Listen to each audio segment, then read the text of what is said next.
আমার কম আজও ঘুমাচ্ছে, আমার কমের হুঁশ নাই। কেউ যদি তোমাকে জোর করে যেটা বল মেরে ফেলবো, তুমি বলে দেবে।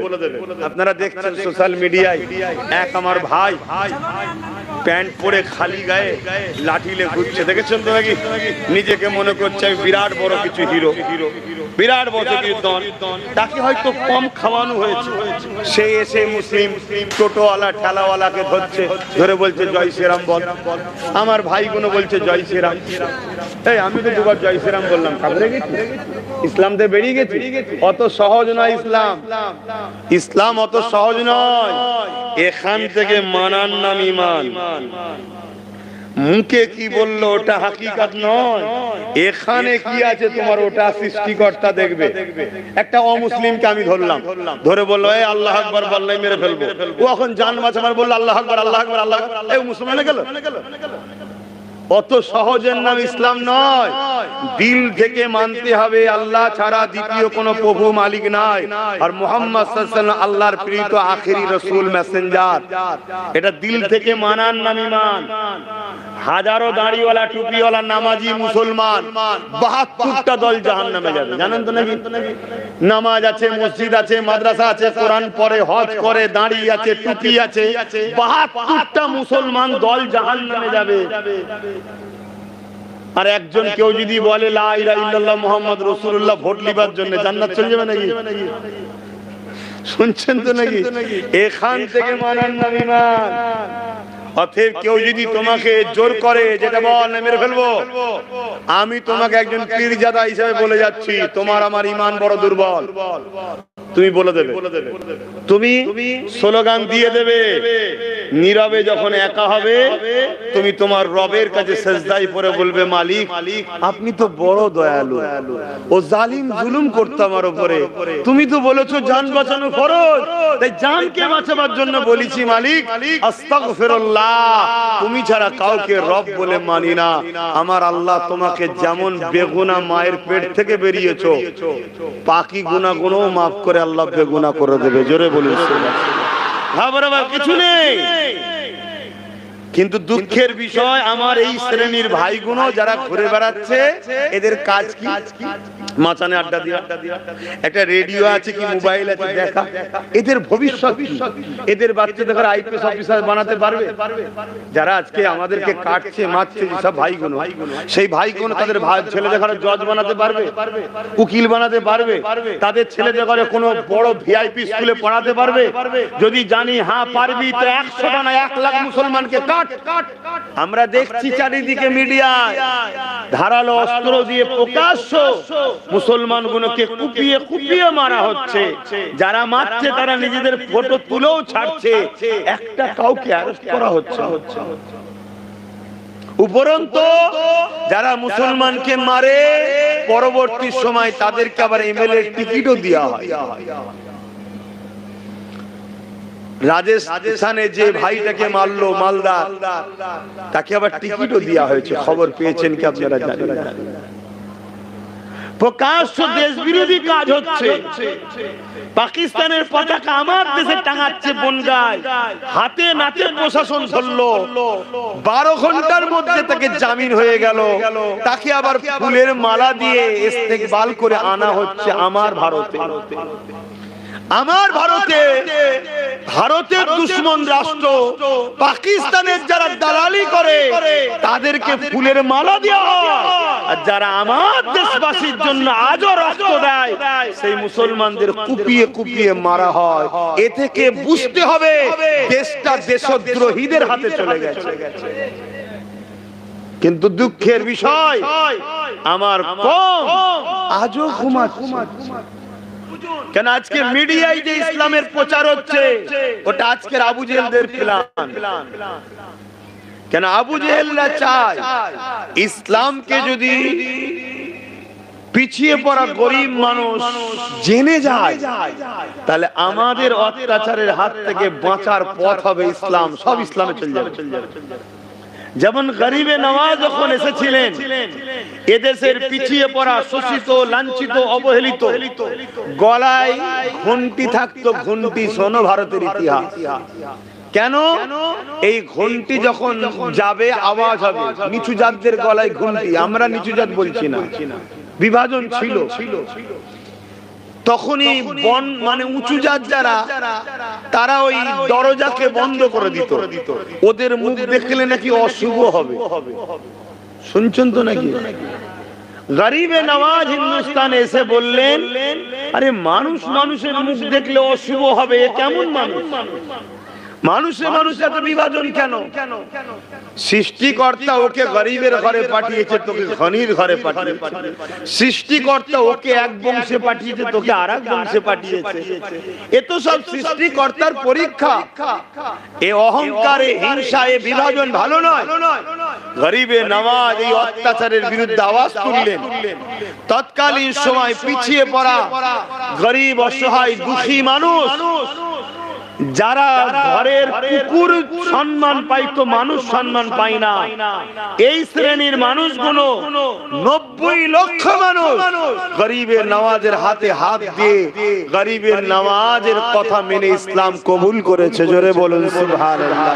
তো এই ইসলামের পিছনে যুগে যুগে লেগেছে দুই শ্রেণীর মানুষ। কয় শ্রেণী? দুই শ্রেণী। নাম্বার 1 জালিম, অত্যাচারী, স্বৈরাচারী, গরিবদের যারা লোটে। ইতিহাস বলছি, যত প্রফেট রাসূল এসেছেন সমস্ত রাসূলরাই দুটো কাজ করেছে, অন্যায়কে মিটাও, ন্যায়কে প্রতিষ্ঠিত করো। আর সমস্ত নবীদের সঙ্গে এই জালিম অত্যাচারী শাসকদের মোকাবেলা হয়েছে, টক্কর হয়েছে। সমস্ত নবীদের বিরুদ্ধে জালিম অত্যাচারীরা জুলুম করেছে, আর নবীরা আল্লাহর সাহায্য নিয়ে ওই জালিম অত্যাচারীদের বিরুদ্ধে লড়াই করেছে। লড়াই করতে করতে অনেক নবীরা শহীদ পর্যন্ত হয়ে গেছে। আবার অনেক নবীদের বদদুয়াতে জালিম অত্যাচারী শাসকদের আল্লাহর নাম নিশানাকে মিটিয়ে দিয়েছে। যুগে যুগে নবীরা দুটো কাজ করেছে, অন্যায়কে মিটিয়েছে, ন্যায়কে প্রতিষ্ঠিত করেছে। আর নবীদের দুশমন দুই শ্রেণীর লোক ছিল। নাম্বার 1 হলো জালিম শাসক, দ্বিতীয় নম্বর হলো ধর্মের নামে ভণ্ড যারা, ধর্মের নামে ভণ্ডমির দোকান খোলে যারা, তারা ইসলামের যুগে যুগে বিরোধী করেছে। কেন? ভণ্ডমি আজও হচ্ছে, দেখবেন ভণ্ডমি আজও হয়।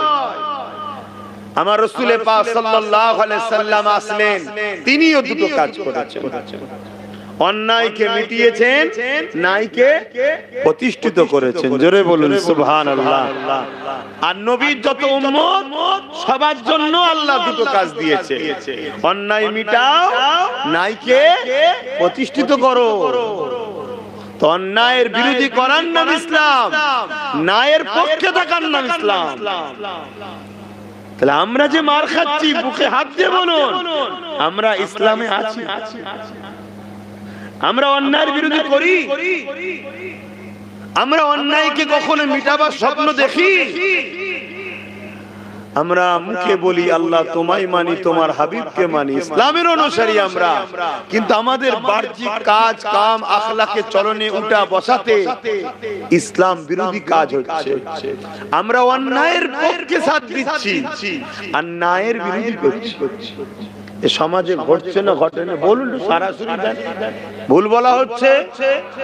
এজন্য বাপ আল্লাহ সূরা বাকারার মধ্যে জানিয়েছে, তোমরা যখন আমাকে আমার হাবিবকে ছেড়ে যাদের অনুসরণ করবে, আমি আল্লাহ তাদের হাতে তোমাদেরকে জিল্লাত দেব। তাদের হাতে? আমরা যাদেরকে পিয়ার করব, যাদেরকে অনুসরণ করব, আল্লাহ ও রাসূল ছেড়ে দিয়ে তাদের হাতে আল্লাহ আমাদের মিটাবে। দেখুন তো কথাটা কোরআনের কথা, সত্য তো হবেই, কিন্তু এখন বাস্তবে ঘটছে না ঘটে না? এ থেকে ফেরার উপায় কি? এ থেকে ফেরার উপায় হলো, আসুন যে পাওয়ারের যুগে যুগে আমরা জিতেছি ওই পাওয়ারকে অর্জন করুন। ওই পাওয়ারটা হলো ঈমানের পাওয়ার, নবীর প্রেম ও আদব, নিজেকে রাসূলের সঙ্গে জুড়ুন। জোরে বলুন সুবহানাল্লাহ। জুলুম আজকে নতুন নয়, কিন্তু আমরা দেশকেও ভালোবাসি। আসেন ফিরে আসেন আমার রাসূলুল্লাহর দিকে, সব কিছু ছেড়ে দিয়ে হুজুরকে ধরে, হুজুরকে আল্লাহ আমাদের জন্য মডেল করেছেন। লাকাদ কানা লাকুম ফি রাসূলিল্লাহি উসওয়াতুন হাসানা। এ দুনিয়া মানুষেরা, আমি তোমাদের সৃষ্টিকর্তা, আমি তোমাদের রব, তোমাদের স্রষ্টা, তোমাদের জন্য আমি আমার হাবিবকে সব থেকে উত্তম মডেল করে পাঠিয়েছি।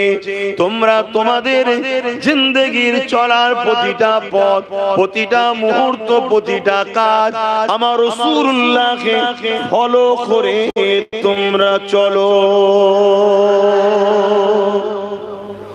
যদি দুনিয়াতেও কামিয়াবি চাও রাসূল ধরো, আখিরাতে যদি কামিয়াবি চাও রাসূল ধরো, নাই তোমাদের কামিয়াবি নাই। ইতিহাস বলছে জুলুম তো হবে রে বাপ, হকের পক্ষে থাকলে জুলুম হবে না? হবে। কিন্তু মনে রাখবেন, হকের পক্ষে যারা থাকে তাদেরকে আল্লাহ সাহায্য করে, বিজয় তাদেরই হয়। জোরে বলুন সুবহানাল্লাহ। আল্লাহ নবী যখন মক্কা জমিনে আসলেন, মক্কা মানুষদিগকে না ইনসাফের মেসেজ দিতে লাগলেন। লা ইলাহা ইল্লাল্লাহ, अल्लाह के सिवा दूसरा कोई माबूद ही नहीं। ए रसूलुल्लाह मैसेज দিতে লাগলেন, সেই আল্লাহ তোমাকে আমাকে কেন বানিয়েছে, এই মেসেজ রাসূলুল্লাহ দিতে লাগলেন। ইনসাফ করো, জুলুম করো না, গরিবকে ভালোবাসো, গরিবকে লুটো না, এতিমকে সাহারা দাও, এতিমের মাল ভক্ষণ করো না, বিধবাকে আশ্রয় দাও, তার উপরে অত্যাচার করো না। এমন করে নারী দিগকে জ্যান্ত পুঁতে দিত মক্কা পৃথিবীর মানুষেরা। আল্লাহ রাসূল বললেন তাদেরকে জ্যান্ত পুঁতে দিও না। যিনি পুরুষ বানায় তিনি কন্যা সন্তান দেয়, নারীগুলোকে বাঁচার অধিকার তোমরা দাও।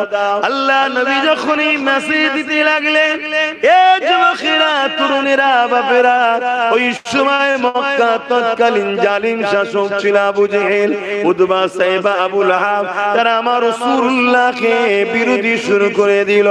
কেন? তারা মানুষকে একটা দুটো নয়, নকল খোদা হাজার হাজার ধরিয়ে দিয়েছিল এবং মানুষকে তারা বুঝিয়েছিল গরিব হলো আমাদের কৃতদাস দাসী, নারীদের কোনো সম্মান নাই, নারী হলো পুরুষদের ভোগের জন্য। এইভাবে তারা দুনিয়ার জমিনে অশান্তির দাবানল জ্বালিয়েছিল, সন্ত্রাসী করে বেড়াতো, খুন খারাপি করে বেড়াতো, গরিবগুলোকে ধরে ধরে কতল করত, হত্যা করত, নারীগুলোর ইজ্জতকে লণ্ঠন করত, কন্যা সন্তানের জ্যান্ত পুঁতে দিত, মানুষের কোমরে রশি দিয়ে বাজারে নিয়ে গিয়ে নিলামে তুলতো, বিক্রি হতো, ধনীরা এসে তাকে খরিদ করে নিয়ে যেত। এই অন্যায়ের বিরুদ্ধে আমার রাসূলুল্লাহ দাঁড়িয়ে গেলেন।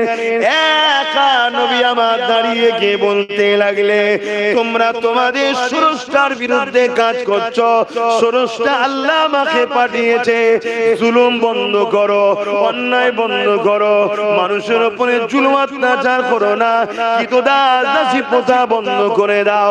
নারী ভোগের জিনিস নয়, নারী তো মায়ের জাত, আল জান্নাতু তাহতাল উম্মাহাত, মায়ের পায়ের তলাতে ছেলেদের জান্নাত রয়েছে। আরো জোরে বলো সুবহান।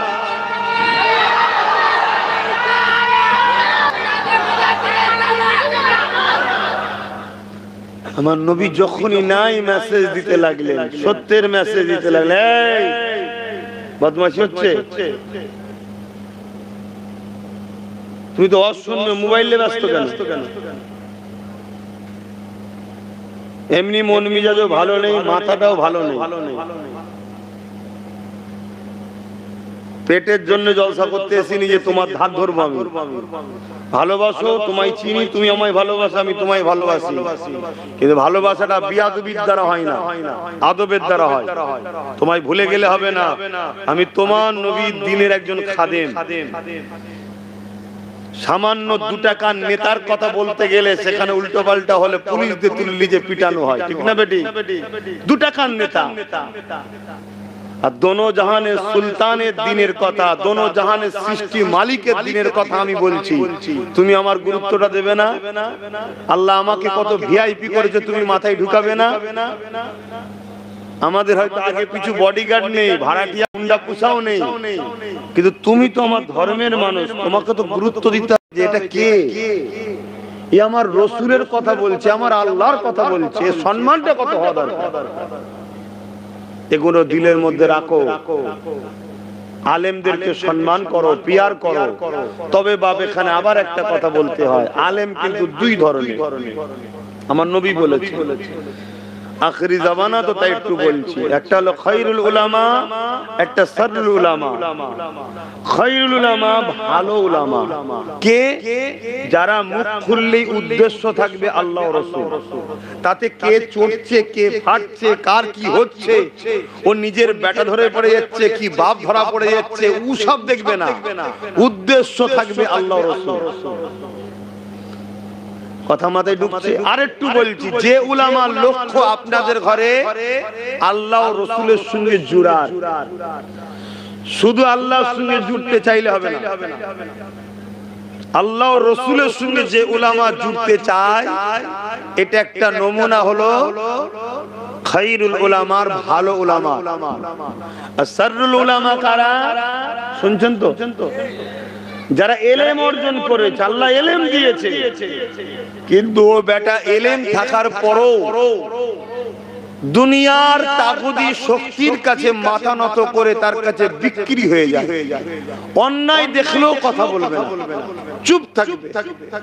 দুনিয়ার প্রভু যেন আমার নারাজ না হয়ে যায়, দুনিয়ার নেতা মন্ত্রী ক্ষমতাশালী প্রভাবশালী পাড়া ধনীটা আমার উপরে যেন নারাজ না হয়ে যায়, ও মদ খাচ্ছে খাগে যাক, ও সুদের কারবার করে তো কি হয়েছে, আমাকে তো নজরানা দেয়, অথবা ওর বিরুদ্ধে বলা যাবে না। এরা হলো দুনিয়াদার উলামা, শুনছেন তো নাকি? আর খায়রুল উলামা হলো মার ফাটা বেরো বড় লোক হয়েছে, আমার আল্লাহর জন্য কথা বলতে হবে, সুদখোর তার বাড়িতে ফিরিতে চা পর্যন্ত খাওয়া যাবে। কথা শুনছেন না? শুনুন, এতে তো দাওয়াত করলো কি না করলো তো চিন্তা করতে গেলে হবে, কারণ হিসাব তো আব্বাস সিদ্দিকীরও নেবে আল্লাহ। আমি তো মনে করি আপনাদের থেকে বেশি হিসাব আমার হবে। কেন? যেমন সম্মানও দিয়েছে, যেমন বড় বংশে নবীর খানদানে জন্ম দিয়েছে, দাদা পীরের আওলাদ করেছে, লোকের কাছে প্রিয় করেছে, নবীর মেম্বারে নিয়েছে বসিয়েছে, সব কে করছে? লোককে ভালো কথা। আর আমরা যদি করতে না পারি মাত্র ডবল হবে। এ কাজ যেমন সম্মানীয়, এ কাজ তেমন রিস্কের। আবার আল্লাহ যদি চান, জানি না ভালো হতে পেরেছি কি, যদি আল্লাহ পছন্দ করে লাই যে আমার দিনের খেদমত করেছিস তুই যা, আজকে কেন ময়দানে মাশরে থাকবি বেহিসাব জান্নাত। জোরে বলুন সুবহানাল্লাহ। কারণ আলেমরাই সর্বপ্রথম বেহিসাব জান্নাতে যাবে আবার। কিন্তু বিপদ আলেমদের প্রচুর আবার, আর আলেমদের পিছনে ইবলিস থাকে বেশি। তোমাকে যদি ইবলিস পথভ্রষ্ট করে তোমার ক্ষতি করবে, বা তোমার পরিবার সন্তান তোমার যারা গার্জিয়ান তুমি যাদের তাদের ক্ষতি করবে। কিন্তু এটা আলেমকে যদি বিগড়ে দেয় ইবলিস, বলেন একটা ইমামকে যদি ইবলিস বিগড়ে দেয়, ওই মহল্লার প্রত্যেকটা মুসলমানকে ইমাম ক্ষতি করে ফেলবে। ইমাম 2 ধরনের হয়, একটা হলো ইমামে সুগরা, একটা ইমামে কুবরা। মসজিদের ইমাম হলো ইমামে সুগরা, ছোট ইমাম। ইমামে কুবরা হলো দ্বীনের দায়ী, যারা দ্বীন প্রচার করে তারা হলো ইমামে কুবরা, বড় ইমাম। শুনছেন তো নাকি?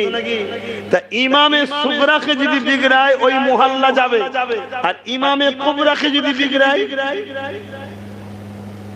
কোটি কোটি লোককে সে ধ্বংস করে ফেলবে। তাই কোন এক কিতাবে অনেক আগে পড়েছিলাম, যদি ভুল হয় উলামা থাকে একটু ধরিয়ে দেবেন। বিষয়টা ঠিক এমনই, সম্ভবত ইমামে আজমের নাম আমার স্মরণ নাই, নামটা তাই বাদ দিচ্ছি।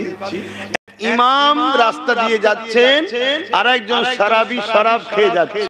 তো সারাবি তো টলছে, এই পড়া অনেক আগে রে বাবা, কত খেয়াল থাকে পড়ার জীবনে পড়া। আর এত ব্যস্ত হয়ে গেছি, এত ব্যস্ত হয়ে গেছি, মনেও রাখতে পারছি না। আর নতুন করে যে কিছু ডাউনলোড করবো সে সময়ও পাচ্ছি না। ভাই খোলাখুলি কথা ভাই, তোমার সামনে হুজুর সেজে বসে আর পিছনে কি রকম বদমাইশি করছি আল্লাহ তো সব দেখছে। অতএব হক কথা সামনে বলে দেওয়া ভালো, এতে যার পছন্দ হবে নিয়ে আসবে, যার পছন্দ হবে নিয়ে আসবে না, কমসে কম ধোকাই না পরে মানুষ। আমাকে অনেকে দাওয়াত করতে গেলে আমি ওপেন বলে দিই, ভাই আমাকে দাওয়াত করতে আমার সম্বন্ধে জানো তো আমি কোন লাইনের লোক, যদি পারো নিয়ে যাও, কেসও খেতে হতে পারে, কাজ কারবার বন্ধ হয়ে যেতে পারে, কিছুদিন জেল খেটে আসতেও পারে হুজুরকে দাওয়াত করে, হতে পারে, কিছু করার নেই। কেন আমি কোন লাইনে সব জানেন তো আপনারা। এরপরে যদি সে মনে করে যে হ্যাঁ নিয়ে যাওয়া দরকার, চলো, কিন্তু আমি তাকে টোপ দিয়ে নিজের কাজ গুছিয়ে নেবো, বেচারি ফেসে যাক, এটা আমি পছন্দ করি না। বলে দাও কেন, নসিবের মালিক, কিসমতের মালিক আল্লাহ, পৃথিবীর কোন মানুষের হাতে কারো তকদির নাই। তুই শরাবি শরাব পান করে যাচ্ছে, টলছে। আল্লাহ পাকের আলেম বান্দা বলছেন এই সাবধানে যাও, পার স্লিপ করলে পড়ে যাবে, লাগবে। শরাবি তখন বলছে ইমাম সাহেব আমি যদি পা স্লিপ করি, আমি যদি পড়ি আমাকে শুধু লাগবে বা ভাঙবে বা চোট হবে, আমার ক্ষতি হবে। কিন্তু আপনার পা একটু বুঝে ফেলবেন, আপনার পা যদি স্লিপ হয় সমাজ ধ্বংস হয়ে যাবে। একটা মাতালের কত বড় কথা দেখছেন, কত গভীর পণ্ডিতের কথা। কিছু ভাই আছে আমার জ্ঞানী গুণী ভাই, মাঝে মাঝে একটু লাল পানি খায়, মদ। কি ব্যাপার রে? বলছে টেনশন তো খুব, তাই টেনশন দূর করার জন্য। হাই রে মাথা মোটা ভাই আমার, এত জ্ঞানী গুণী হয়ে এই কাজ করলি, হ্যাঁ? মদ খাওয়ার পরে টেনশন বাড়ে, লিভার নষ্ট হবে, কিডনি নষ্ট হবে, কথা বুঝে আসছে? ক্ষতি তো আরো, এটা টেনশন বাড়বে। টেনশন মুক্ত হওয়ার দুটো উপায় বলে যাচ্ছি, প্র্যাকটিক্যাল মিলিয়ে দেখে নেবেন। নাম্বার 1 হলো কোরআন শরীফ পড়া। জোরে বলুন সুবহানাল্লাহ, আরো চিৎকার দিয়ে বলুন সুবহানাল্লাহ। বেশি নয়, বিসমিল্লাহ বলে শুরু করে 2-4 লাইন পড়তে শুরু করবেন, আপনি কোরআনের মধ্যে হারিয়ে যাবেন। আপনার কি মাথার উপরে বাজ পড়েছে, কি হয়েছে সব ভুলে যাবেন। কোরআনের মধ্যেই আপনি ঢুকে যাবেন। এমন একটা মুজিজা কোরআনের মুজিজা, এমন এটা আল্লাহর কথা না, আপনাকে অ্যাকসেপ্ট করে নেবে, আপনাকে তার প্রেমে জড়িয়ে নেবে। আর যখনই জড়িয়ে নেবে পুরো ব্রেন শুধু কোরআনের দিকে থাকবে, তার মানে কি টেনশন এখন আর নেই, গায়েব। শুনছেন? দ্বিতীয় নম্বর হলো কি, মহান স্রষ্টা সৃষ্টিকর্তার কাছে সেজদাটাই পড়ে থাকা অনেক লং, অনেক খুন সেজদাই পড়ে থাকা। ওই ফটফট করে সুবহানাল্লাহ সুবহানাল্লাহ এরকম নয়, অনেক ক্ষণ ধরে পড়ে থাকা। এই লং সেজদা করো, দেখবে তোমার শরীরের সমস্ত রক্তকণ বা সব কিছু প্রেসারটা তোমার ব্রেনের দিকে স্পিডে যাবে, ফিরবে, যাবে। আল্লাহ তোমার ব্রেনেরও যেমন উপকার দেবে, এবং এই মানসিক রোগ, টেনশন, যেটাতে আজকে পৃথিবীতে সব থেকে বেশি মানুষ মারা যাচ্ছে আত্মহত্যা করে, ডিপ্রেশনে হঠাৎ করে ঘুরতে ঘুরতে পড়ে গেল, মরে গেল, টেনশন। আমি এত ওষুধ দিচ্ছি, আমিও কিন্তু টেনশনে ঘুরছি, কিন্তু ইনশাআল্লাহ আমার আল্লাহর জাত পাকের কসম করে বলছি পাগল হব না ইনশাআল্লাহ। কেন? সেজদা দিই আমরা। টেনশন তো থাকবে রে বাবা, আপনি শুধু সংসারে পেরেশান, আর আমি পুরো বাংলাতে পেরেশান। এখন বাংলার বাইরের রাজ্যে পিটছে, আবার তাদেরকে নিয়ে পেরেশান। আরে ভালো তো বাসি, এক তো মানুষ হিসাবে হিন্দু, মুসলমান, জৈন, খ্রিস্টান সবাইকে ভালোবাসতেই হবে। হিন্দুরাও আমাদের ভাই, আদিবাসী, সাঁওতাল, বাগদি, কুলি, ডোম, মুচি, যেই হোক প্রত্যেকটা মানুষ আমাদের ভাই। যে বাপ থেকে শুরু, পৃথিবীতে দুটো মানুষের ছিল প্রথম, একজন নারী আর একজন পুরুষ। তাদের দুজনের মিলনে জোড়া জোড়া সন্তান হতো, একটা কন্যা আর একটা পুত্র, একটা পুরুষ সন্তান আর নারী সন্তান। আবার দ্বিতীয় সন্তান যখন হতো আবার জোড়া সন্তান আসতো, একটা পুত্র সন্তান একটা কন্যা সন্তান। এভাবে পৃথিবীতে 40 জোড়া সন্তান হয়েছে। তারপরে সিঙ্গেল হওয়া শুরু হয়েছে। আর এই 40 জোড়ার মধ্যে এই জোড়ার পুরুষ ওই জোড়ার নারী, এই জোড়ার পুরুষ ওই জোড়ার নারী, এভাবে প্রথম বিবাহ ছিল। কারণ পৃথিবী তো মানুষই নেই। তাহলে শুরু সেই বাপ আদম মা হাওয়া। আমারও প্রথম বাপ যিনি, হিন্দু খ্রিস্টান দলিত আদিবাসী সাঁওতাল বাগদি সবারও প্রথম বাপ তিনি। আমারও প্রথম মা যিনি, সবারও প্রথম মা তিনি। এই দিক দিয়ে আমরা সবাই কিন্তু মানুষ, ভাই ভাই। কিন্তু ধর্মের সুসুরি রাজনীতির নেতারা লাগায়, শুনছেন তো নাকি? তাদের তো খেয়ে দিয়ে কাজ নেই, কি করতে হবে? গরিব বানাতে হবে। তো গরিব বানাতে গেলে ধর্মের সুশ্রীতি লাগে। পেটে খিদে থাকলেও তো বৃদ্ধিবার বেলা দেখবেন জোরে দিই, খাবার সামনে বসে থাকলেও ফেলে দিয়ে মসজিদের জন্য ছুটি। ছোটেন না? তো হিন্দু তার ধর্মের জন্য ছুটবে, আদিবাসী ধর্মের জন্য ছুটবে। এটা স্বাভাবিক, প্রত্যেকেই ধর্মকে ভালোবাসে। তা ধর্মে লাগা, ধর্মে যদি লাগা, ওরা মারপিট করে মরবে আর আমরা পুরো দেশকে বিক্রি করে দেবো। বিক্রি হচ্ছে না, হয় না দেশটা? আমি ভুল বলছি? এয়ারপোর্ট বিক্রি হয়ে গেছে, ট্রেন বিক্রি হয়ে গেছে, এলআইসি বিক্রি। এলআইসি এর টাকা রাখেন না আপনারা? কেন রাখেন না? ইসলামে হারাম, চলবে না আমাদের। তাহলে রাখে কারা? আমার মুসলিম ছাড়া অন্য ধর্মের ভাইরাই রাখে সিকিউরিটির জন্য। শরীরের এলআইসি করে, টাকার এলআইসি করে, অনেক কিছু আছে ভাই। তাদের মশলায় হালাল হারাম আমি যাচ্ছি না, কিন্তু রাখে তারা। আমাদের চলবে না কেন? আমাদের ধর্মীয় নিষেধ আছে, সুদ চলে না। তো সেই জায়গায় চাকরি করে কারা? সব হিন্দু ভাইরা। এলআইসি কো পাবলিকের হাতে তুলে দিল। লাস্টে 1 লক্ষর উপরে লোকের চাকরি গেল, সব মুসলিম। কিন্তু আমরা ভাই ভাই মারপিট করে যাচ্ছি। আমার ধর্ম ঠিক, আমার ধর্ম ঠিক, আমার ধর্ম ঠিক, আমার ধর্ম ঠিক। কেন মসজিদে এ করলি, কেন মন্দিরে এ করলি, কেন গির্জায় এ করলি, কেন গুরুদ্বারে এ করলি? এই নিয়ে আমরা মারপিট করে যাচ্ছি। ওইদিকে 50 টাকা গ্যাসের দাম বেড়ে গেছে। শুনছেন না? শোনেন। আজকে আমাদের অকাপ সম্পত্তি নিয়েছে 2023-এ আদিবাসীদের জল জঙ্গলে নিয়েছে, জানেন তো নাকি? জঙ্গল সব কেটে পরিষ্কার করে ফেলেছে, করে সেই বড় লোকদের ঘরে সব দিচ্ছে। আরে দেশের মাথায় যারা বসে আছে এরা ধনী লোকের সরকার, গরিবের সরকার নয়। আর আমার গরিব ভাই যারা আছে, কাকে একটা বোতল ধরিয়ে দিয়েছে, কাকে বলেছে মহিলাটাকে কেটে ফেল, ওর বাড়িটা তো করে দেবো। ওই নেশায় দুমদাম কাটছে, মদ খেয়ে আর খেয়ে হই হই করছে। কিন্তু দিনের শেষে কি হলো? নেতার বেটা কোটি কোটি টাকা নিয়ে বাইরে দামি দামি গাড়ি চাপছে, বাইরে পড়াশোনা করছে।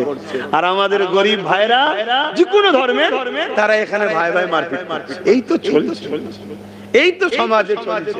তবে আমার পশ্চিম বাংলাটা কিন্তু ভালো ছিল। অন্যান্য রাজ্যে হলেও আমার বাংলাতে এটা দেখা যেত না। কিন্তু দুঃখ আমার বাংলাতেও শুরু হয়েছে।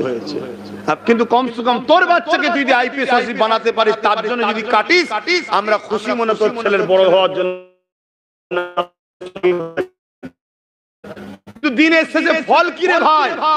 ফল এটাই, আগামী দিন তোর ছেলে যখন বড় হবে, একটা দিন ঠিক সমাজে এই জিনিসটাই ঘটবে, কি আমরা আছি বলে এসসি এসটি দের সম্মান করা হচ্ছে। জানেন না? আমরা মুসলমান আছি বলে এসসি এসটি ভাইদের ঘরে ভোটের জন্য নেতারা বাহবা দিচ্ছে, তোদের আমরা দেখে দেবো, তোরা এই করে দেবো। শুধু মুসলমান থাকবে না যেই, অমনি বলবে তোরা অছুর নিচু জাত। শুনছেন না? শোনেন? আরে ইতিহাসটা দেখো না, ডাক্তার বাবা সাহেব আম্বেদকরের লাইফটা পড়ো না, তার সঙ্গে কি জুলুম হয়েছে দেখো না।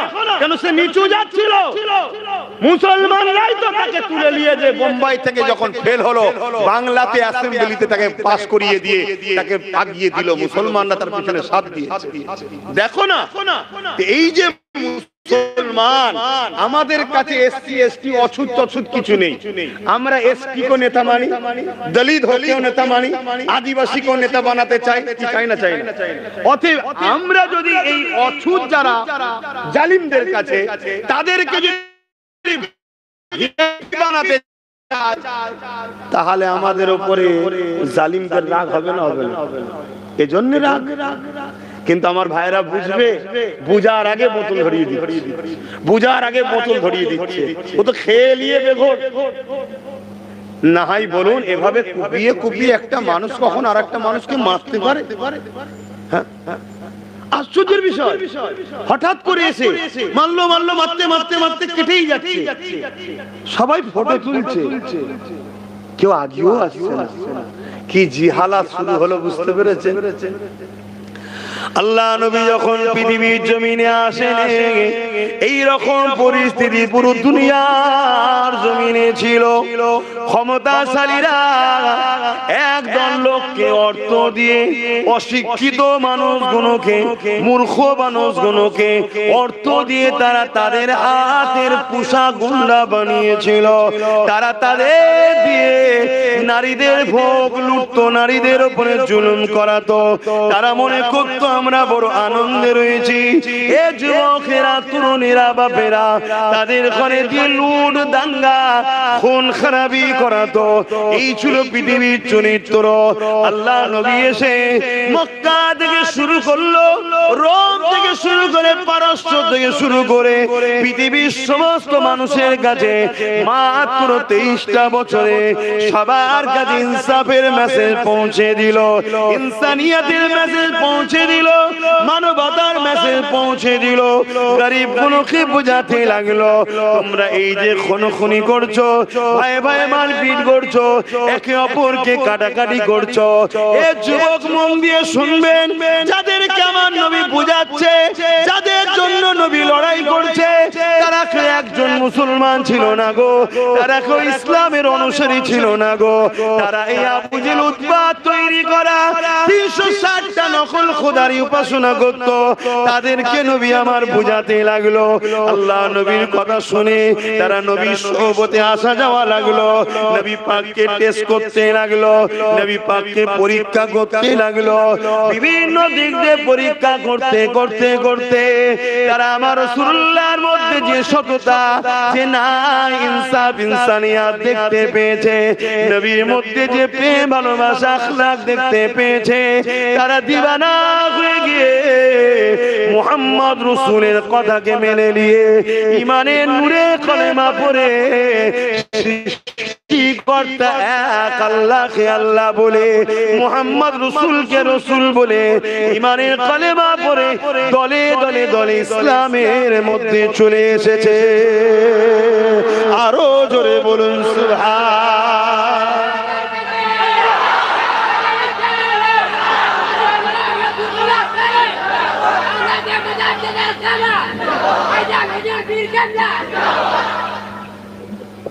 ইসলাম কিভাবে প্রচার হয়েছে বুঝছেন তো নাকি? কিন্তু আমাদের সমাজে কি প্রচার চলে? জোর করে, জুলুম করে। আচ্ছা, মুহাম্মদ সাল্লাল্লাহু আলাইহি ওয়াসাল্লাম একা, পুরো পৃথিবী ইসলামের বিরুদ্ধে, মনুষ্যত্বের বিরুদ্ধে, খুন, অত্যাচার, রাহাজানি। ইতিহাসটা পড়ো, ইতিহাস যদি না পড়ো তা তোমায় বুঝবে কি করে? হ্যাঁ, সেই মুহাম্মদ সাল্লাল্লাহু আলাইহি ওয়াসাল্লাম একা, তিনি জোর দেখালে টিকতে পারতেন? এটা বাস্তবটা বলুন। পৃথিবীতে ইসলাম এসেছে নবীর আখলাকে। বড় পৃথিবীর রাজারা পর্যন্ত নবী মুহাম্মদ সাল্লাল্লাহু আলাইহি ওয়াসাল্লামের কাছে তার সৈন্য পাঠিয়েছে, দূত পাঠিয়েছে, পরীক্ষা করো। আমার নবীর আখলাক চরিত্র দেখে তাদের দূতরা যে বলেছে, কিসরাকে বলেছে, কাইসারকে বলেছে, রোমকে বলছে, নাজ্জাসি বাদশাকে যে বলছে মুহাম্মদ রাসূলের মোকাবেলায় পৃথিবীর কোনো ক্ষমতা নেই লড়তে পারে। কেন? তার কি অনেক সৈন্য? বলছে না। তাহলে বলছে তার মতো মানুষ হতে পারে না। জোরে বলুন সুবহানাল্লাহ। এত সুন্দর ব্যবহার, আখলাক, কথা বার্তা, নম্রতা, গরিব দরদি, মানব দরদি, মনুষ্যত্ব প্রেমিক। দলে দলে মানুষ তার দিবানা হয়ে যাচ্ছে। তোমরা আমাকে মাইনে দাও, পাহারা দিই। মাইনে না দিলে কোনো পুলিশ চাকরি করবে? মাইনে না দিলে বর্ডারে কেউ পাহারা দেবে? তো মাইনের বিনিময়ে। আর মুহাম্মদ রাসূলকে যারা এসে নজরানা দিচ্ছে, তারাই মুহাম্মদ রাসূল যখন থুতু ফেলার চেষ্টা করছে, আমরা সিলিম চিনি, তারা হাত পাচ্ছে, হুজুর আমার হাতে দেন, আমার হাতে দেন, আমার হাতে দেন। আমরা দেখে অবাক হচ্ছি, থুতুটা নিয়ে মুখে লাগাচ্ছে, আর পুরো এলাকাটা খুশবু হয়ে যাচ্ছে। জোরে বলুন সুবহানাল্লাহ। আরো জোরে বলুন সুবহানাল্লাহ। কারণ আমরা মাটির রসে তৈরি। আমরা কিসের রসে তৈরি? পৃথিবীতে যত মানুষ এসছে সবাই তৈরি কি থেকে? মাটির রসে। আর মাটি দ্বারা তৈরি বাপ আদম আলাইহিস সালাম। আদম আলাইহিস সালামের বাঁদিকে পাঁজর থেকে ওনার স্ত্রী আমাদের আম্মা হযরতে হাওয়া তৈরি। শুনছেন তো নাকি? এজন্য নারীরা একটু বেঁকা হয়। মা আমার বেঁকা হাড়ে তৈরি। শুনছেন তো নাকি? আমার রাসূল তাই বলেছেন, খবরদার নারীদের উপরে বেশি টানাটানি করবে না। নারীদের আল্লাহ বেঁকা হাড়ে করেছে, বেঁকাই থাকবে, একটু সিধে কোদার চেষ্টা করেনি, ওইভাবে নিয়ে চলো। শুনছেন তো নাকি? তো মা আমাদের তৈরি হয়েছে কোথা থেকে? বাপ জানের, বাপ আদম আলাইহিস সালামের বাঁদিকে বেঁকা পাঁজরের হাড় থেকে। আর বাপ আর মায়ের মিলন বাপের শরীরের রস থেকে মায়ের রেহেমে মানুষ এসেছে। এভাবে যুগে যুগে যুগে যুগে আমার আব্বা আপনার আব্বা সবার শরীরের রস মায়েদের রেহেমে যাচ্ছে। এভাবে মাটির রস থেকে আমরা তৈরি হচ্ছি। মায়ের পেটে 40 দিন এই পানিটা পড়ে থাকে। 40 দিন পরে নকশা শুরু হয়।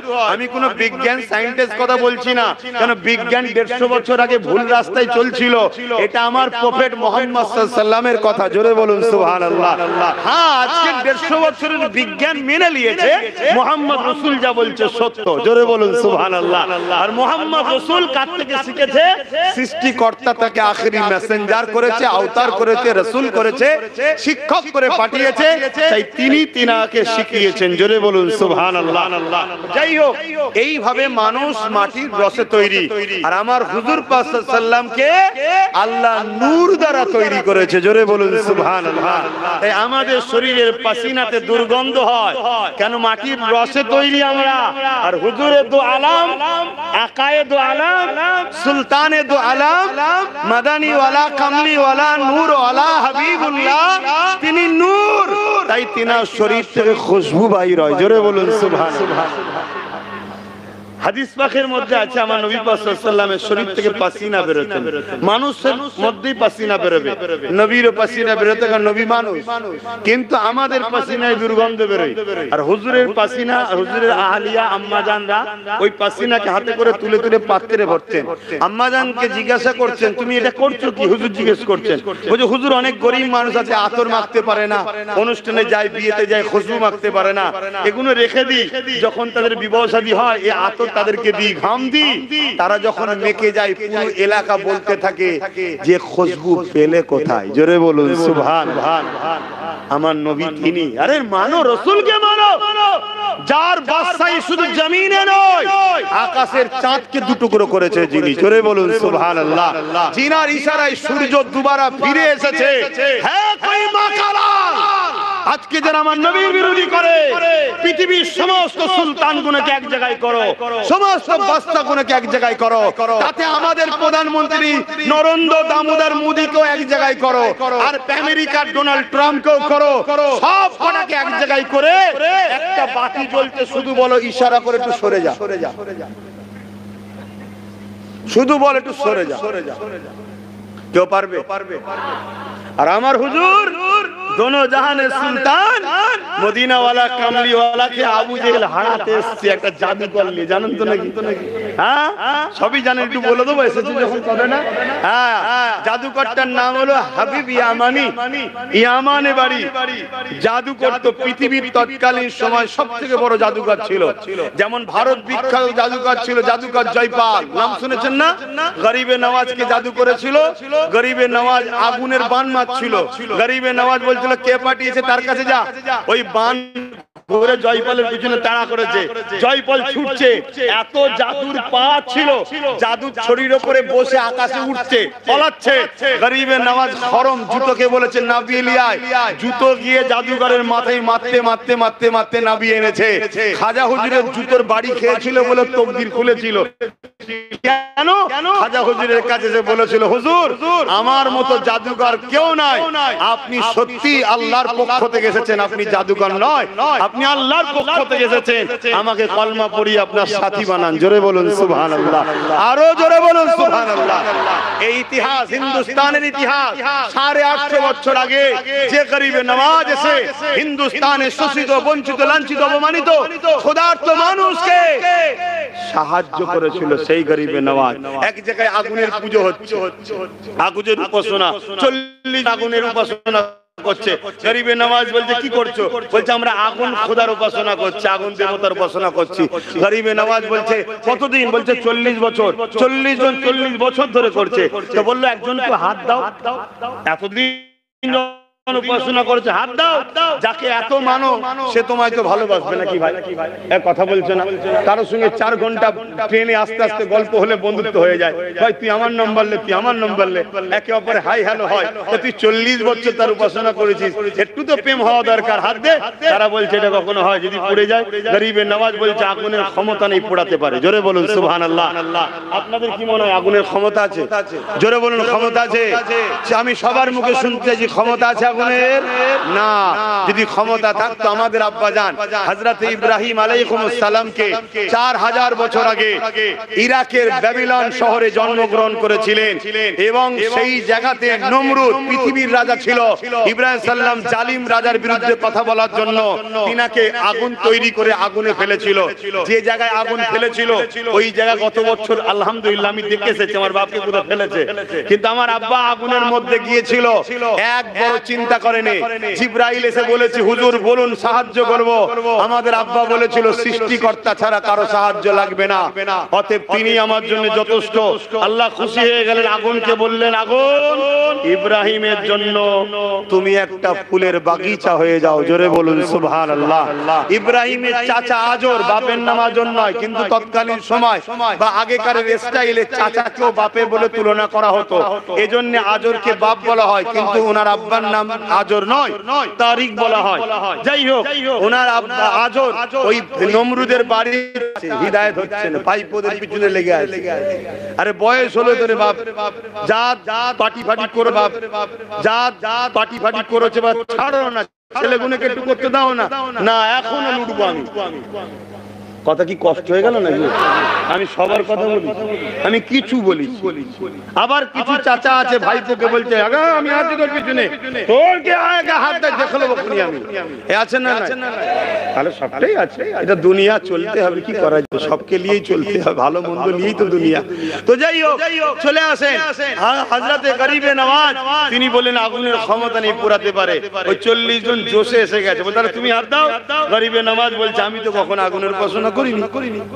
আপনারা করেন নাকি আগুনের উপাসনা? না না, আমি তো উপাসনা তার করি যিনি আগুনকে সৃষ্টি করেছেন। জোরে বলুন সুবহানাল্লাহ। তোরা সৃষ্টির উপাসনা করিস, আমি মঈনুদ্দিন স্রষ্টার উপাসনা করি। জোরে বলুন সুবহানাল্লাহ। আমরা পাহাড়ের উপাসনা করি না, পাহাড় যিনি বানিয়েছে তার উপাসনা করি। আমরা চাঁদের উপাসনা করি না, চাঁদকে যিনি বানিয়েছে তার উপাসনা করি। আমরা সূর্যের উপাসনা করিনি, সূর্যকে যে বানিয়েছে তার উপাসনা করি। আমরা কোন ঝড়কে দেখে ভয় খাই না, ঝড়ের উপাসনা করি না। ঝড়টা যিনি দেয়, তুফানটা যিনি দেয়, আমাদেরকে পরীক্ষা টেস্টের জন্য তিনার উপাসনা করি আমরা। শুনছেন তো নাকি? আমরা কোন সাগরের উপাসনা করি না, সাগর যিনি বানিয়েছে তিনার উপাসনা করি। তা গরিবে নওয়াজ যখন কথা বললেন, তারা তো বললো, যখন গরিবে নওয়াজ বললো তোরা যখন বলছিস, তাহলে ওই পাশেই তাদের একটা ছেলে ছিল, আর থাকে আগে সব জঙ্গল টঙ্গলে ভাত ভাত বাচ্চা ছেলে ঘুরছিল। গরিবে নওয়াজি বাচ্চাটা গেছে যে কোলে নিয়েছে আর এসেই আগুন ধরে, মানে একটু গর্ত মতো করে আগুন জ্বলছিল, তাতে নেমে গেছে গরিবে নওয়াজ। আর বাচ্চাটা কোলে। কাদের বাচ্চা? আগুন পূজারীদের। শুনছেন তো নাকি?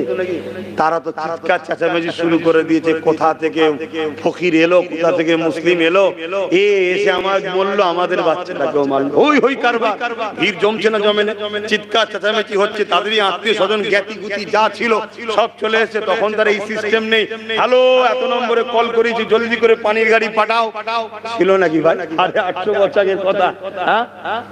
সেই কুতা কুয়া হয়তো একটা 50 কিলোমিটার দূরে, সেখান থেকে পানি নিয়ে আসতে হবে, হাজারো রকম সমস্যা, বেশ দীর্ঘক্ষণ কেটে যাচ্ছে।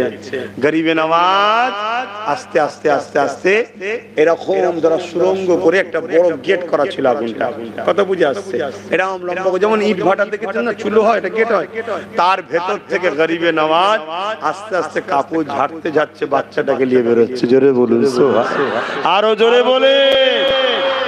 40 জন উঠে দাঁড়িয়ে এবার গরিবে নওয়াজকে বলছে আপনি তো আমাদের খোদা। বলুন নাউজুবিল্লাহ। গরিবে নওয়াজ বলছে হায় রে বোকা, এটাই তো বুঝাতে চাইছি, তুইও মানুষ আমিও মানুষ, তোর আমার মধ্যে পার্থক্য এটা, তুই স্রষ্টাকে চিনলি না। স্রষ্টা আমাকে আগুন থেকে বাঁচিয়েছে, আমার ক্ষমতায় আমি বাঁচিনি, স্রষ্টা বাঁচিয়েছে। কেন আমি তুইও হয়ে যা, স্রষ্টা তোকে বাঁচাবে, দুনিয়ার আগুন থেকে জাহান্নামের আগুন থেকেও বাঁচাবে। কথা শুনছেন? তখন তারা গরিবে নওয়াজকে বললেন আমরা আপনার শিষ্য হতে চাই। গরিবে নওয়াজ তাদেরকে কলমা পড়ালেন, কলমা পড়িয়ে বললেন দিল থেকে মানো আল্লাহ के सिवा दूसरा कोई माबूद ही नहीं এবং মুহাম্মদ সাল্লাল্লাহু আল্লাহর প্রেরিত রাসূল, এটা দিল থেকে মানো। তাদের স্বপ্ন থাকে যে আল্লাহ আমাকে শহীদ করে।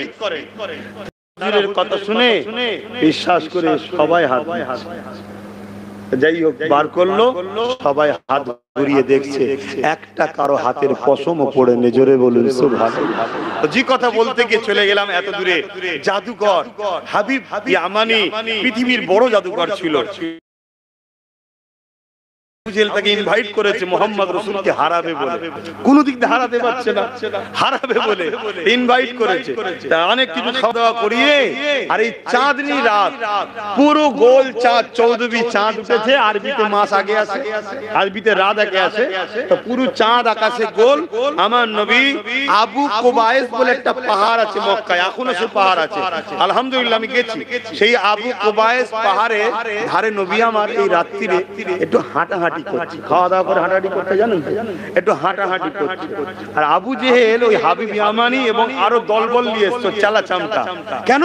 মোহাম্মদ রাসূল হারবে, আমরা সবাই একটু হা হা করে হাসবো, আর কি করব, ঠাট্টা করব।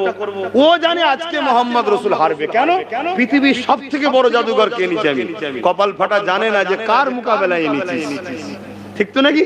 কপাল ফাটা জানে না কার মোকাবেলায় এনেছিস। তো যাই হোক, এই জন্য বড় আনন্দ এসেছে। আর হাবিব ইয়ামানি এসে বলছে মুহাম্মদ সাল্লাল্লাহু আলাইহি সাল্লাম, শুনলাম নাকি আপনি আখেরি নবী দাবি করেছেন। আল্লাহর নবী বললেন লা ইলাহা ইল্লাল্লাহ আনা মুহাম্মদ রাসূলুল্লাহ, আমি মুহাম্মদ আল্লাহর প্রেরিত রাসূল, আমি দাবি করিনি, আল্লাহ আমায় পাঠিয়েছেন। জোরে বলুন সুবহানাল্লাহ। তখন এই হাবিব ইয়ামানি বলছে তাহলে আসমানে কিছু অলৌকিক করে দেখান। প্রত্যেকটা আসমানি কিতাব যারা পড়েছে, যে কোনো ধর্মের হোক, তারা জানে জাদু জমিনে হয়, আসমানে। জোরে বলুন, আসমানে কোনো দাদাগিরি, জোরে বলবেন, যা হয় জমিনে হয়। কেন? জমিনে মানুষকে ধোকা দেওয়া যায়, আসমানে হয় না। দুষ্টু জেন দ্বারা জমিনে অনেক কিছু করা যায়। এখন কিছু পিসাব বেরিয়েছে, এটা শুনি রাখাচ্ছি, কিছু পিসাব বেরিয়েছে, নামাজ পড়েনি, বড় বড় মেয়েদের মতো চুল রেখেছে, গেঁজা খায়। কথা বুঝলেন? আপনি যেই যাবেন অমনি পিসাব। কি হলো রে, হাসছি কেন? ও তোর ঘরের ওই কোণে একটা 26 জেন আছে, ওকে তাড়াতে লাগবে। কি হয়েছে, তাই নাকি? হ্যাঁ, কি হয়েছে, কি করতে হবে? এর জন্য একটা কালো মুরগি লাগবে। কি খপিসিরা এসব মুসলিম। আরে আমার কওমের কথা বলছি, আমার কওম এরকম শয়তান ঢুকে গেছে। ভয় লাগছে বলতে? পুলিশ খোদা নাকি? জোরে বলুন, পুলিশ ঘুষ খায়, হ্যাঁ কি না? সব পুলিশ ঘুষখোর। তাহলে এটা যদি না হয় যে সব পুলিশ ঘুষখোর নয়, পুলিশ যে ঘুষ খায় সে ঘুষখোর, তাহলে একটা দুটো মুসলিম সেজে যদি ইসলাম বিরোধী কাজ করে, সমাজে সন্ত্রাসী করে, এর জন্য মুসলমান কি করে দোষী হয়? আজকে আমার ভারতবর্ষে হিন্দু ধর্মের একদল লোক সমাজের বুকে অস্ত্র নিয়ে খুন খারাপি করছে না, করে না? একটু হ্যাঁ কি না বলবে? এর জন্য সব হিন্দু সন্ত্রাস বলে? কখনো বলা যাবে না, বললে পাপ হবে। কেন? একটা মিথ্যা কথা বলছে, মিথ্যা কথা ইসলামের গুনার মা। অন্যায় করেন আপনার জন্য চাপিয়ে দিচ্ছেন। ঠিক তেমনই কি বলে নীরব মোদি, ললিত মোদি, কত মোদি, চুরি করে নিয়ে পালিয়েছে না পালায়নি? তাহলে দেশের প্রধানমন্ত্রীও মোদি, ও কি চোর? চুপ করে গেছে। তাহলে মুদি যদি কেউ চুরি করে যায় তার জন্য যেমন ইনি বলবেন আমি মুদি চোর নয়, তাহলে বাপ দুটো মুসলমান যদি নামধারী, আমি আবার বলছি নামধারী, কেন ও বেঈমান, আমার ধর্মের কলঙ্ক, ও বেঈমানকে প্রকাশ্য রাজপথে গুলি করে করে মারা দরকার। মুসলমান লেবাসে যারা গুন্ডাগিরি করে, একমত না? একমত নয়। আমরা খোলা চ্যালেঞ্জ দিচ্ছি, সন্ত্রাসের কোনো জায়গা নেই ইসলামে। ইসলাম তো সন্ত্রাস মুক্ত করার না। কিন্তু কাশ্মীরে যে ঘটনা ঘটেছে, ওই ঘটনা এতদিন তো ভাবছিলাম এক, কিন্তু গত 3 দিন আগে আমার পশ্চিম বাংলায় বনগাঁতে পাকিস্তানের 2টো পতাকা টাঙা ছিল, অমুসলিম ভাইদের ঘরের ছেলে, কোন ধর্মের সঙ্গে জড়াচ্ছি আমি, জড়াচ্ছি না, অমুসলিম, মুসলমান নয়, তাদেরকে ধরলো, এসপি বাইট দিল, কথা বুঝে আসছে, এসপিএফ থেকে ধরলো, তাকে 12 ঘন্টার মধ্যে ছেড়ে দিল। এই ঘটনার পর কাশ্মীরের হামলার পিছনে আমার মাইন্ড একটু উল্টো হয়ে গেছে। আমার মনে হচ্ছে এটা করানো হয়েছে, করানো। দিদি বলেন কেন? এটাকে করিয়ে দিবার পরেই পুরো দেশ জুড়ে মুসলমানদের ঘরে গণহত্যা করা হচ্ছে, গাড়িতে জ্যান্ত মুসলমানকে পুড়িয়ে দেওয়া হয়েছে, বিভিন্ন রাজ্যে মুসলমানকে তাড়িয়ে দেওয়া হচ্ছে। শুনছেন না? শুনেন না? আচ্ছা বলুন, আমাদেরও তো প্রতিবেশী বাঙালি, মুসলিম অমুসলিম কম বেশি 50-20 লক্ষ বা সরকারি হিসাবে 20 লক্ষ, 50 লক্ষ লোক পশ্চিম বাংলা থেকে বাইরের রাজ্যে কাজ করে। কি জন্য ভাই? রুজি রোজগারের জন্য। তা পশ্চিম বাংলার বাইরে যত রাজ্য আছে ভারতের নয়, তাহলে ভারতের ছেলে ভারতেই কাজ করছে। কিন্তু আজকে সেই সব রাজ্য থেকে বাঙালিদের ঘরে তাড়ানো হচ্ছে, বিশেষ করে আবার মুসলমান। মনে রাখবেন, বাঙালিদের ঘরে অবাঙালিরা পছন্দ করে না, এটা মাথার মধ্যে গেঁথে নেন। আপনি বাঙালি হিন্দু হন আর বাঙালি মুসলমান হন, বাঙালিদের ঘরে পছন্দ করে না। কেন করে না? এর পিছনে অনেক ইতিহাস আছে। আমি শুধু ছোট্ট একটা ইতিহাস বলছি। এই বাংলায় মারাঠিরা একবার হামলা করে 4 লক্ষ হিন্দুদের ঘরে মেরেছিল, মারাঠিরা। শুনছেন না? শোনেন? কারণ বাঙালিদের ঘরে পছন্দ করে না, এরকম প্রচুর ইতিহাস আছে, আমি ওদিকে যাচ্ছি না। তো সেই জায়গায় এই যে তাড়িয়ে দিচ্ছে পশ্চিম বাংলার যারা বাইরের রাজ্যে গেছে, তাদেরকে মারছে, খুন করছে, প্রশাসন দিয়ে হুমকি দেওয়া হচ্ছে 24 ঘন্টার মধ্যে বেরিয়ে যাও, না হয় তোমাদের ঘরে অ্যারেস্ট করা হবে, খুন করে দেওয়া হবে, নানা রকম ভাবে, নানান রকম ভাবে হুমকি দিচ্ছে। আপনারা কি জানেন পশ্চিম বাংলার সরকার এ বিষয়ে কোন রকম ভূমিকা দেখিয়েছে? এ বিষয়ে কোন রকম কথা বলেছে? কারণ কি? একটা তো গভর্নমেন্ট, আপনার তো একটা বাইট দেওয়া দরকার যে আমার রাজ্যের 20 লক্ষ আর 50 লক্ষ ছেলে বিভিন্ন রাজ্যে কাজ করে, তারা তো ভারতের মধ্যেই। আমার রাজ্যের ছেলেগুলোকে এইভাবে মারা হচ্ছে কেন? একটা কোন কড়া বাইট তিনি দিয়েছে? কোন রাজ্যের সিএম এর সঙ্গে যোগাযোগ করেছে? রাজ্য সরকারও চাইছে, মারছে, ঠিক করছে। শুনছেন না? শুনছেন? কেন রাজ্য সরকারও জানে যে মারছে বেশি মুসলমানকে। একটা দুটো মুসলমান মরে তো কি হয়েছে রে বাবা? পাকা আমের সঙ্গে কাঁচা আম থাকলে একটা দুটো পড়বে, একটা দুটো মুসলিম মরে মরুক গে যা। কিন্তু মূলত মুসলমান খতম করছে। তো মুসলমান খতম করার জন্য বিজেপিও যেমন এক পায়ে আগ দাঁড়িয়ে আছে, আমার রাজ্যের নেত্রীও কিন্তু এক পায়ে দাঁড়িয়ে আছে, মুসলমান খতম করো। তার আরেকটা নমুনা বলে যাচ্ছি, আমার রাজ্যে 2 কোটি অন্য রাজ্যের লোক আছে। কত? 2 কোটি। সামান্য উদাহরণ দিচ্ছি, উড়িষ্যাতে ধরুন আমার রাজ্যে যদি 30,000 লোক উড়িষ্যায় থাকে, উড়িষ্যার লোক আমার রাজ্যে 3 লক্ষ আছে। তাহলে আমার রাজ্যের সরকারের তো উচিত উড়িষ্যার মুখ্যমন্ত্রীর সঙ্গে কথা বলা, তুমিও সেম, সিও সেম। তোমার মতো অপদার্থকে বসানোটাই তো আমাদের জন্য সবথেকে বড় কপাল ফাটা হয়েছে। আজকে হারে হারে বুঝতেন না, বোঝেন না। আমি কিন্তু 2021 থেকে বুঝছি যে বিরাট ঠকাচ্ছে। কিন্তু এই যে ঘুমটা দিয়েছে, এই ঘুমটার পিছনে সর্বনাশ। আর আমরা মুসলমান ঘুমটা দেখেই দিবানা। কত সুন্দর দেখেছিস, আমার ধর্মকে সম্মান করছে, ধর্মকে সম্মান করছে। হ্যাঁ, ফুরফুরা মাদ্রাসা থেকে প্রত্যেক বছরে first second third, first second third, first second third একটা না একটা তিনটের মধ্যে থাকতো ফুরফুরা টাইটেল মাদ্রাসায়। এই বছরে কোনো চান্সই নেই। কেন? ফুরফুরা টাইটেল মাদ্রাসায় 14টা শিক্ষক নেই। যেখানে শিক্ষক থাকবে না সেখানে ছাত্রদের পড়া। এভাবে টোটাল পশ্চিম বাংলায় তোমাদের পাশে সীতাপুর চলে যাও, 11টা শিক্ষক নেই। যাও খোঁজ নাও, যে কোনো মাদ্রাসায় শিক্ষক থাকবে না, তার মানে মাদ্রাসা কোনকে আর ছাত্র দেবে না। ছাত্র যখন দেবে না, মাদ্রাসা কোন আস্তে আস্তে নীরবে ধ্বংস হবে, টুক করে গিয়ে তালা মেরে দেবো। শুনছেন না? শুনেন যেভাবে চুচুরাতে তালা মেরেছিল। তাহলে এ কত বড় ইসলাম বিদ্বেষী বুঝতে পারছেন? আমরা সবাই জানি কেন্দ্রে যে সরকার আছে সে সরকার ইসলামের চরম দুশমন। আমরা সবাই জানি কেন্দ্রে যে সরকার আছে সে সরকার মুসলমানদের চরম দুশমন। আমরা সবাই জানি এটা, কিন্তু আমরা এটা তো জানি না যে ঘোমটার পিছনে ইসলাম দুশমনী কতটা করছে। তাই একটু জিজ্ঞেস করলাম, কষ্ট নিলেন নাকি? কষ্ট হলো কারো? ভাই আমার মন দিয়ে শোনে, তাহলে 2 কোটি অন্য লোক আমার রাজ্যে কাজ করছে, আর আমার রাজ্যের 50 লাখ অন্য রাজ্যে।